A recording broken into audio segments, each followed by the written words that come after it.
ஏ1 Infotech viewers அனைவருக்கும் வணக்கம். இந்த வீடியோ பதிவில் எதை பற்றி பார்க்க போகிறோம்னா, நம்ம வந்து ஃபேனை வந்து இந்த மாதிரி பிரித்து போட்டுட்டோம்னா இது வந்து எப்படி மாற்றுறது நமக்கு வந்து கன்ஃபியூஷன் ஆகும். எல்லாருக்குமே இவ்வளோ தான். ஸோ வந்து இதை வந்து ஃபேனை எப்போவுமே கழட்டுறதுக்கு முன்னாடி நம்ம வந்து பார்த்திங்கன்னா இந்த கப்பில் நான் வந்து இப்போ மென்ஷன் பண்ணியிருக்கேன் பார்த்தீங்களா. இப்போ நான் ஒரு 2ன்னு மென்ஷன் பண்ணியிருக்கேன். ஸோ இந்த கப்பில் பார்த்தீங்கன்னா நான் இந்த சைடு 2ன்னு போட்டிருக்கேன். ஸோ இதுலேயும் இந்த சைடு 2ன்னு இருக்குது.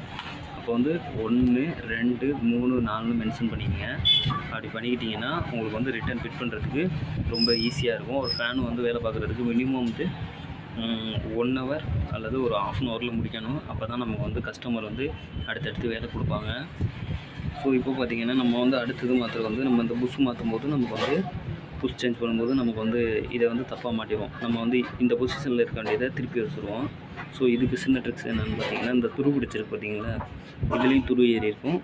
நமக்கு வந்து இங்கேயுமே நம்ம வச்சுருக்க அந்த வாசல்லையுமே துரு இருக்கும். ஸோ இந்த பொசிஷனில் ஃபிட் பண்ணிக்க வேண்டியதான். அப்படி இல்லை அப்படின்னாக்க ஒரு கப்பை ஃபஸ்ட்டு கழட்டிக்கங்க. இதை வேலையை முடிச்சுட்டு அடுத்த கப்பை ஒர்க் பண்ணுங்கள். ஏன்னா ரெண்டுமே ஒரே பொசிஷனில் தான் இருக்கும்.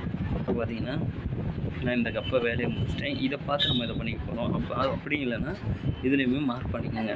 மார்க் பண்ணியிருக்கிறது வெளிப்பகுதி இது 1, இது 2, இது 3 கூட வச்சுக்கோங்க. அதே இதை வந்து பாடியில் வந்து மென்ஷன் பண்ணிடுங்க.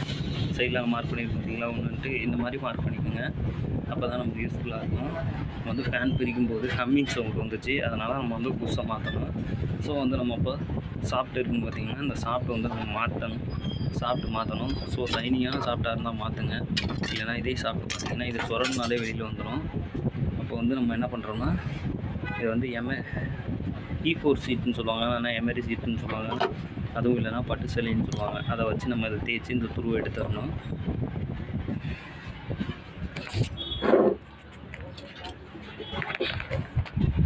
ரெண்டாவது பார்த்திங்கன்னா இந்த மாதிரி ஒரு ஸ்கேல் வாங்கிக்கோங்க. இதோட அளவு வந்து நம்ம மென்ஷன் பண்ணிக்கணும், எத்தனை சென்டிமீட்டர்னு. இப்போ நான் பார்த்திங்கன்னா சென்டிமீட்டருக்கு அளவில் பார்க்க போனோம்னா நமக்கு வந்து இது வந்து 5 சென்டிமீட்டர். பேக் சைடு 5 சென்டிமீட்டர் இருக்குது. ஃப்ரண்ட் சைடு பார்த்திங்கன்னா 10 சென்டிமீட்டர் இருக்கும்.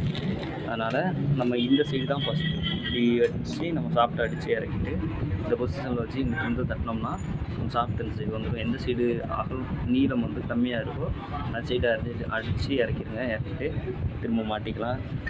ஃபேன் வேலைன்றது வந்து ரொம்ப பெரிய கஷ்டமான வேலை இல்லை. பழக ஈஸியாக இருக்கும். Thank you friend. நம்மளை வந்து இப்போது நம்ம சேனலை சப்ஸ்கிரைப் பண்ணாட்டினாலும் பரவாயில்ல. எத்தனை பேர் பார்த்துருக்கீங்க, எத்தனை பேருக்கு யூஸ்ஃபுல்லாக இருக்குன்னு தெரிஞ்சுக்கிறதுக்காக ஹாய்ன்னு மட்டும் ஒரு கமெண்ட் போட்டு போங்க. தேங்க்யூ ஃபார் வாட்சிங்.